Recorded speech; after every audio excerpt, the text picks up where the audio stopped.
So I came out randomly at this time. I rarely come out at this hour. It's like closer to 7, maybe like somewhere like 6:37. And for some reason, this must be the time when a whole bunch of like well-to-do or good-looking men come out. I'm kind of curious if they all work at the same place, or if they're grouped together to show up on the streets at the same time. So I've never seen this many men together. It's almost like if people were placed in groups and they just have similar schedules, or they would be like activated to run outside. I came out very impromptu. Sometimes when you're stuck in your apartment,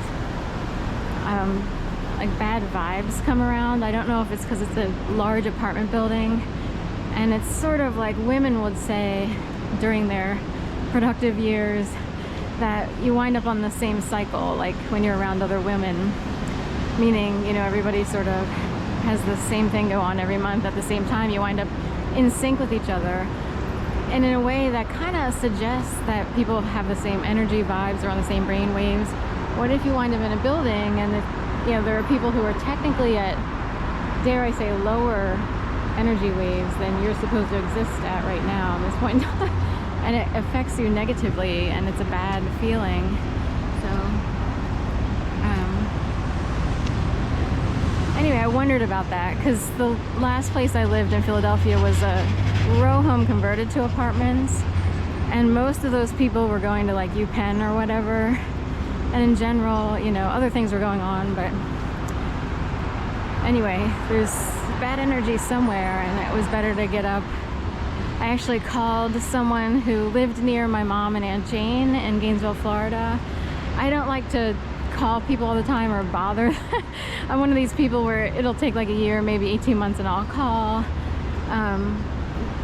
This particular person happens to be quite elderly, but she's hanging in there, 97 years old. And she was technically my favorite person in Turkey Creek Forest, where my mom and Aunt Jane lived. And she's, for some reason, I just really like her as a person. She didn't participate in certain activities that other people participate in. And it shows. Like, it shows that she's a regular, normal person who treats people kindly and with respect and doesn't play any games.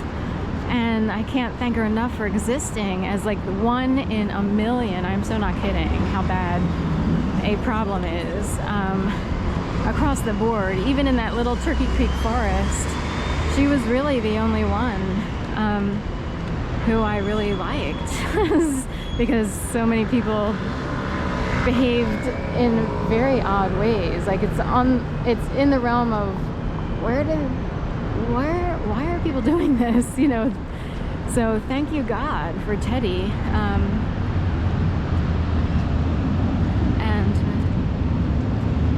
So I talked to her really quick because I was just sort of in one of these moods. I was kind of needed to talk to someone normal or just check in. We're social beings. There's, you know, even those of us who are used to having to go it alone a lot, we still need to have people to talk to, and, you know, and feel supported by emotionally. So it was a good conversation, albeit I was sad because it just, you know, bothers me that something's, you know, got kicked up, a storm got